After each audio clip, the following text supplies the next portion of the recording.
You said that you yourself, that you were running as a governor after God's own heart. Yeah. And so can you explain what that means? Yes, I can. I'll be a governor after God's own heart. I wrote a book called A Leader After God's Own Heart. And I'll tell you in a little bit where the rubber meets the road legislatively. Everyone wants to know, like, what does that mean right now? Give it to me. Answer it now. But hold on a second. In the Old Testament, all the kings had one sentence. They kind of have like an obituary. This is what they did. This is their accomplishment. This is their battles. But one sentence in all of those obituary paragraphs of the kings of the Old Testament has one line for all of them.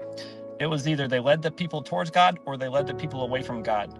King Jeroboam led the people away from God. He made all the Asherah poles on the hills so people didn't have to go to Jerusalem. King David led the people towards God.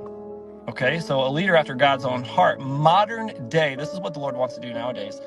I will lead the people of Texas towards God, right? It's a big deal. But we read it in the Old Testament. It's a one-line obituary. We reread it, and then boom, next guy. A leader after God's own heart. Think back to Samuel when he was tasked with finding a king. The Lord said they're not going to want a king. They had a judge, and all the other nations had a king. So Samuel said, if you get a king, he's going to take 1/10 of your everything, 1/10 of your vineyard, 1/10 of your men, 1/10 of your horses, 1/10 of your wealth. Everything's going to be given to him. And he's going to rule over you. And the Lord didn't want that for the people.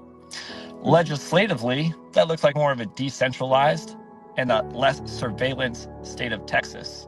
And I believe that's what Texas wants. A leader after God's own heart will decentralize control. That was the whole difference between a judge and a king. To all your viewers watching right now, what do you want? Do you want a judge or do you want a king?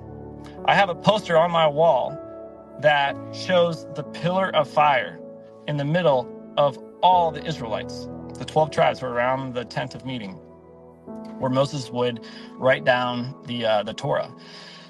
And they're all worshiping because when the cloud came down and met with Moses, all their Israelites would stand at the door of their tent and do what? Worship. They would all worship. And Moses would be in there writing and dictating as the Lord dictated to him. And I hope to manifest that in some way in Texas. I want everyone to take responsibility for their own homes as a righteous man and declare for themselves that they will follow God. You know what you need less of when you act like a follower of God? You need less police and less surveillance, and you'll have less problems. I think it just makes everything work better. If I've traveled the world and I've traveled the country, 48 states, 10 countries. Everywhere you go, the Christian areas look better. They're run better. Less crime. The kids are playing outside. You go to places that don't honor God. Kids aren't playing outside. There's potholes. There's crime. People live in dirt. There's homeless. Yeah, people living in dirt. Yeah. And homeless. That makes a good point. When you've traveled, I mean, it sounds like to me you've been to 48 states. You've done all this traveling.